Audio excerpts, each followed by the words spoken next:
Hey guys, it's Divyansh, welcome back to another episode of football daily. और यार episode में आगे जाने से पहले दो चीज़ें। सबसे पहले तो यार एडिटिंग और कंसिस्टेंसी में थोड़ा सा यहाँ पर कॉम्प्रोमाइज़ होता हुआ दिख रहा है, बट वो आज से नहीं होगा। और डेफिनेटली यार धीरे धीरे सेटअप को भी पूरी तरीके से कंप्लीट कर दिया जाएगा। एक तो यार प्रॉब्लम यहाँ पर ये है कि तो लाइक ये टीयर 1 सिटी नहीं है मनाली, और डेफिनेटली यहाँ पर अमेजोन आने में काफ़ी दिन लगते हैं। बट ठीक है यार, आई एम अश्योरिंग यू कि ये जो चीज़ है, दोनों चीज़ ये जल्दी से जल्दी लाइक कंसिस्टेंसी वाली तो देखो आज से ही सॉल्व हो चुकी है। इसी के साथ यार बात करते हैं अपनी पहली अपडेट की, और वो आती है यहाँ पर फ्रैंकी डियोंग को लेके। मामला भाई देखो अब आ रहा है यूनाइटेड के पक्ष में। लेकिन यार देखो, तुमको पता है यूनाइटेड का पक्ष ना, पता है बहुत कंफ्यूजिंग होता है। आपको लग रहा है कि यूनाइटेड जीत रही है जीत रही है जीत रही है, और फिर जब या तो हार जाएगी, और जब जीत जाएगी तो आपको पता चलेगा कि कॉम्प्रोमाइज़ तो अपन ने कर लिया। अब आपको कंफ्यूज ना करते हुए एक्चुअली मैं सिंपल भाषा में समझाता हूँ। अब रिसेंटली लॉरी विटवेल ने अपनी एथलेटिक के एक्सक्लूसिव मैनचेस्टर की रिपोर्ट में काफ़ी सारी चीज़ें मेंशन करी, और उसमें से जो सबसे बड़ी चीज़ उन्होंने मेंशन करी था वो ये थी कि अब यहाँ पर डियोंग और यूनाइटेड का जो पूरा केस है ना, वो पोलर अपोजिट 180 डिग्री से घूम गया है। यहाँ पर पहले हमको क्या पता चल रहा था कि लाइक बार्सिलोना सेल करने के लिए तैयार है, और यहाँ पर डियोंग के साथ थोड़ा सा यहाँ पर अब हमको माथा पच्ची करनी पड़ रही है। लेकिन मैंने आपको पिछले फुटबॉल ले लेके एपिसोड में बताया था कि देखो टेन हैग अगर किसी अपने एक्स प्लेयर को लेके, और वो भी डियोंग के लेवल पे, यानी कि Barcelona Manchester United transfer market में एक साथ हैं, वो भी डियोंग जैसे प्लेयर के लिए, और टेन हैग कंटिन्यूसली उस चीज़ के लिए पुश कर रहा है। देखो हल्ला भी कट रहा है, इमेज भी ऑन द लाइन है, ज़रूरत भी है, तो मेरे को पक्का पता है कहीं ना कहीं तो उसको पता है कि वो डियोंग को लेके आ जाएगा। अब मामला यहाँ पर कुछ इस तरीके से कन्वर्ट हो चुका है कि डियोंग कहीं ना कहीं ग्रीन सिग्नल दे चुका है यूनाइटेड को। ही नोज कि भाई उसको सेक्रीफाइस किया जा रहा है, and for valid reason. Definitely उसके अपने बार्सिलोना के पास उसके अपने पास जस्टिफाइड रीज़न है। वहीं अगर हम बात करें यहाँ पर बार्सिलोना की, तो जो यार पहले वो सेल कर रहे थे ना, ऐसा नहीं है कि उसके स्टैंड में कुछ चेंज हो गया, बट अब कहीं ना कहीं बार्सिलोना को चाहिए भाई ज़्यादा पैसे। अब अगर आपको मैं नंबर्स की बात बताऊँ तो देखो भाई, यूनाइटेड 80 तक देने के लिए तैयार है, लेकिन बार्सिलोना को चाहिए 100। एक तो मेरे को ये समझ में नहीं आता भाई लुई वैन गाल को क्या दिक्कत है। वो पता है लाइक, अब वो यूनाइटेड के अगेंस्ट कहता है नहीं कहता, लेकिन एक्चुअली में वो जो नैरेटिव सेट करता है ना, यूनाइटेड के अगेंस्ट ही होता है। वो कहता है कि यार डियोंग इस तरीके का प्लेयर है, उसके पास ऐसी क्वालिटी है कि एटलीस्ट 112 तो देखो जस्टिफाइड है, 110 120 तो जस्टिफाइड है। अब ठीक है यार, वो तो एक ऐसी स्टेटमेंट था जो कि मेरे को इंटरेस्टिंग लगा। लेकिन यहाँ पर कहीं ना कहीं, अब जैसे मैंने शुरुआत में कहा था ना कि यूनाइटेड क्या पक्ष में है, देखो प्लेयर आने के लिए तैयार हो रहा है। अब लाइक मैं ये नहीं कह रहा कि बिल्कुल ही तैयार हो गया, लेकिन आने के लिए तैयार हो रहा है। बिल्कुल तैयार क्यों नहीं है, उसका रीज़न मैं आपको बताऊंगा। यूनाइटेड डायरेक्टली अब डियोंग के एजेंट के कांटेक्ट में भी है, और यहाँ पर बार्सिलोना के साथ है। तो प्रॉब्लम यहाँ पर यह है कि बार्सिलोना और यूनाइटेड जितना जल्दी नेगोशिएशन पॉइंट को एग्री कर जाएंगे, उतना यहाँ पर बढ़िया होगा। अब बार्सिलोना अपना स्टैंड ढीला नहीं करेगी। वो देखो लाइक वो क्यों करेगी, एक पैसा ही तो है जिसकी वजह से वो सेल कर रहे हैं फ्रैंकी डियोंग को, और उसी में अगर वो कॉम्प्रोमाइज़ करेंगे तो वो मेक सेंस ही नहीं बनाएगा। और यहीं पर ही मैंने आपको कहा था कि अगर यूनाइटेड कोई चीज़ जीत भी जाती है ना, तो एक्चुअली में यूनाइटेड ही कॉम्प्रोमाइज़ करेगी।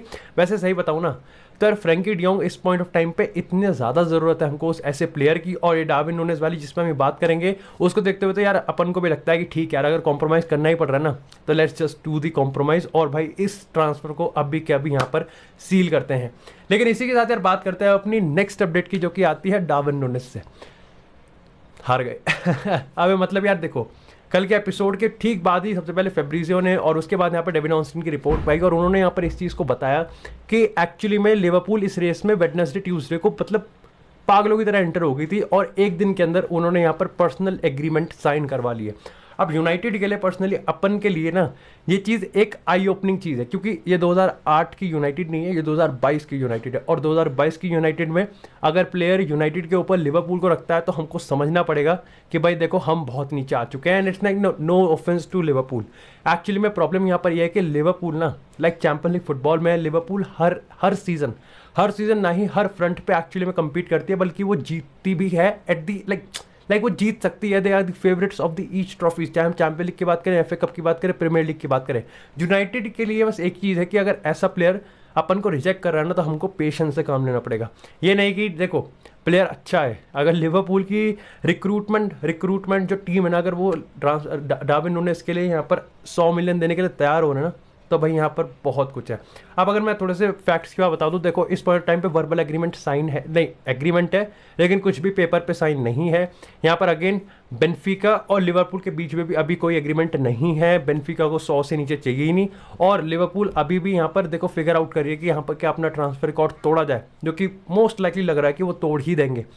और साथ ही साथ उन्होंने यहाँ पर सादियो माने के लिए जो बायर्न का ऑफर आया था ना 30 का, वो भी रिजेक्ट कर दिया। तो तुमको पता है ना, सादियो माने से जितना ज़्यादा खींच सकते हो उतना ज़्यादा खींचो और उसको डार्विन नूनेस के उसमें लगाओ। आई एम डैम श्योर कि डार्विन नूनेस, आई थिंक ये चीज़, अब देखो इसमें पता है इंटरेस्टिंग चीज़ ये है कि अभी ना सारे ऑड्स ये लग रहे हैं कि लिवरपूल की तरफ वो जाएगा, लेकिन ऐसे पॉइंट ऑफ टाइम पे कर ले कि बहुत ही इंटरेस्टिंग सी रिपोर्ट आती है, और वो ये है कि एरिक टेन हैग पोर्चुगल गया और उसने यहाँ पर जॉर्ज मेंडेस के साथ यहाँ पर एक मीटिंग करी, जो कि डार्विन नूनेस के ट्रांसफर में काफ़ी ज़्यादा एक्टिव है, और उसने यहाँ पर डील को हाईजैक करने की कोशिश करी। अब इस चीज़ में देखो सच्चाई भी हो सकती है और इस चीज़ में सच्चाई नहीं भी हो सकती है। देखो सच्चाई इसलिए हो सकती है क्योंकि जैसा मैंने आपको पिछले फुटबॉल डेली के एपिसोड में बताया था कि यूनाइटेड का मतलब बहुत कम चांसेस है कि वो बिना एक नए स्ट्राइकर को साइन किए जाएगी, और डार्विन नूनेस एक्चुअली में यूनाइटेड की लिस्ट पे सबसे ऊपर था काफ़ी लंबे समय से। फॉल साइनिंग इसलिए, मतलब फॉल्स अलार्म ये इसलिए हो सकता है क्योंकि देखो लिवरपूल की इमीडिएट बिड करवाने के लिए आपको पता है टैक्टिक्स अपनाते हैं, यूनाइटेड एक्चुअली में फॉल्स अलार्म कर सकती है जिससे लिवरपूल एक्चुअली में एक रश बिड करे और ज़्यादा पैसा खर्च करे, या फिर एक्चुअली में ये भी हो सकता है कि लाइक इसमें कोई सच्चाई हो ही ना, इट्स वॉज जस्ट कि यूनाइटेड का नाम लिया जा रहा है और पब्लिसिटी के लिए, अभी कुछ भी ज़्यादा क्लियर है नहीं, बट एक्चुअली में काफ़ी इंटरेस्टिंग सी थी कि भाई एरिक टेन हैग वहाँ जा रहा है और डील को हाईजैक कर सकता है। तो ये इस समय पॉइंट लाइक ये स्टोरी चल रही है, और आई थिंक यहाँ पर मैनचेस्टर यूनाइटेड के फैन बेस को, मैनचेस्टर यूनाइटेड को भी समझना पड़ेगा कि भाई प्लेयर्स चैंपियंस लीग फुटबॉल और कहीं ना कहीं वो ट्रॉफीज़ के लिए ज़्यादा काउंट करते हैं। लेकिन इसी के साथ यार अपने एपिसोड में नेक्स्ट अपडेट पे जाने से पहले really want to share something with you, और वो है हमारे आज के स्पॉन्सर्स के बारे में। यार दिस वेबसाइट जो है centre circle official is a very casual और customised and very creative T shirts website football के लिए। भाई तुमने मेरे को पहनते हुए बहुत इंस्टेंस पे देखा होगा, चाहे वो हाला मैड्रिड की हो, चाहे वो ब्रूनो की हो, मो साला की हो, क्रिस्टियानो रोनाल्डो, लियो मेसी, इन सबसे रिलेटेड यहाँ पर बहुत सारी customise and creative T shirts हैं। सबसे अच्छी चीज़ इनकी है कि इकोनॉमिकल है भाई, 500 रुपये से स्टार्ट होती हैं और ज़्यादा से ज़्यादा 700 तक जाती हैं, फ्री शिपिंग होती है। And the most important and impressive चीज़ जो मेरे को लगती है ना, वो ये है कि दे होल्ड अकाउंटेबिलिटी। भाई आप पूछोगे दे विल रिप्लाई। आज के टाइम पे क्या होता है कि यार जब भी मैं अपना पर्सनल एक एक्सपीरियंस बता रहा हूँ, आप बाय करते हो किसी से, ट्रैकिंग लिंक के लिए मोहताज रहते हैं कि कब आएगी भाई, कब नहीं आएगी, कब आएगी कब नहीं आएगी। अगर आप टीयर 1 से हो तो डेफिनेटली आपके घर पे 3 से 4 दिन में आ जाएगी, अगर आप टीयर 2 टीयर 3 से तो मैक्सिमम 1 हफ्ता लगेगा आपके घर तक आने में।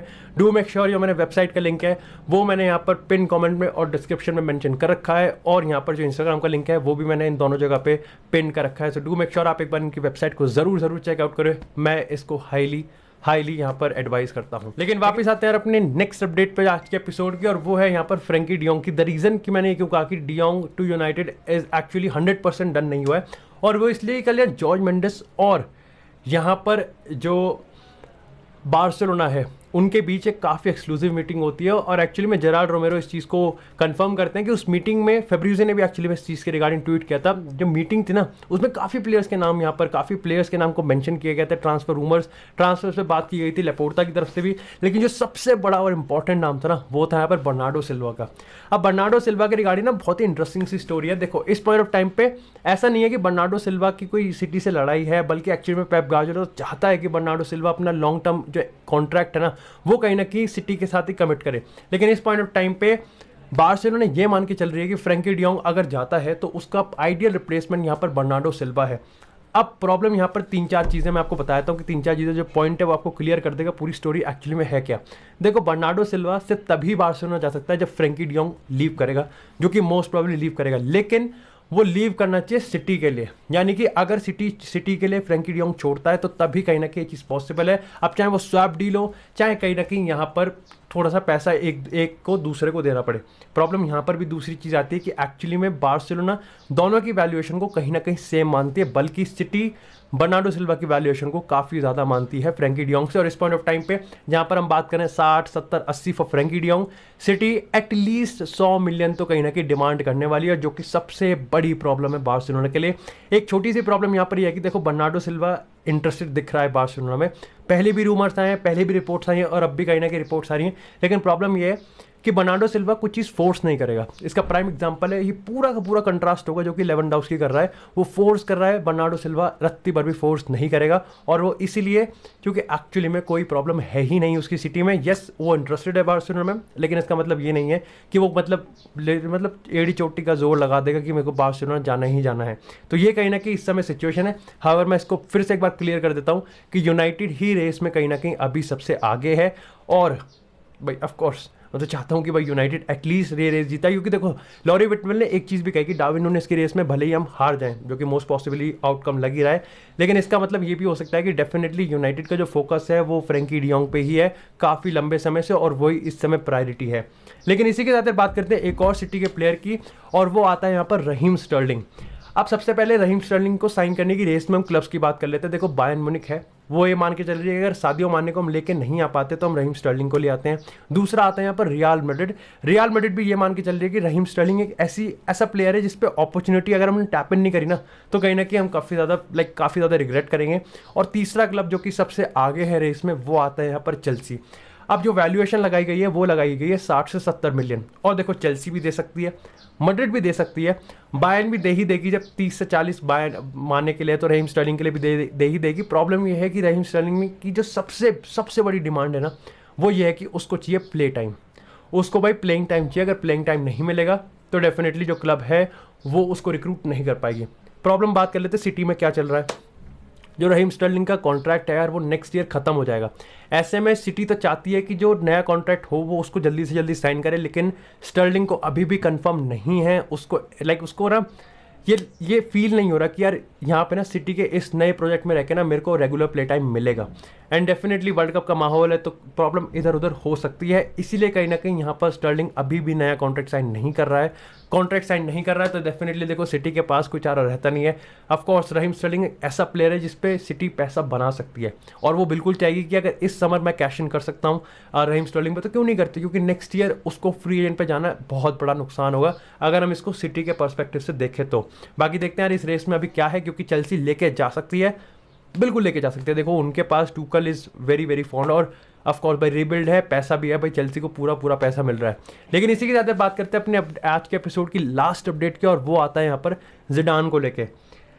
मेरे को सबसे पहले तो ये समझ में नहीं आता कि ये पीएसजी खबरों में ये इमैनुअल मैक्रोन क्या करता है भाई, ये प्रेसिडेंट। अब सबसे पहले यहाँ पर उनका इंटरव्यू की बात कर लेते हैं, तो वो बंदा कहता है कि देखो जिडान के साथ मेरी बात नहीं हुई है, लेकिन जिडान एक ऐसा मैनेजर है जो कि मैं डेफिनेटली चाहूँगा कि वो फ्रेंच फुटबॉल में आके एक बड़े क्लब को मैनेज करे। अब जब उसने कहा ना कि फ्रेंच फुटबॉल में आके एक बहुत बड़े क्लब को मैनेज करे तो अपन समझ गए कि वो डेफिनेटली पीएसजी की बात कर रहा है, लेकिन उसने इस चीज़ को भी कंफर्म कर दिया कि देखो मेरी बात नहीं हुई है।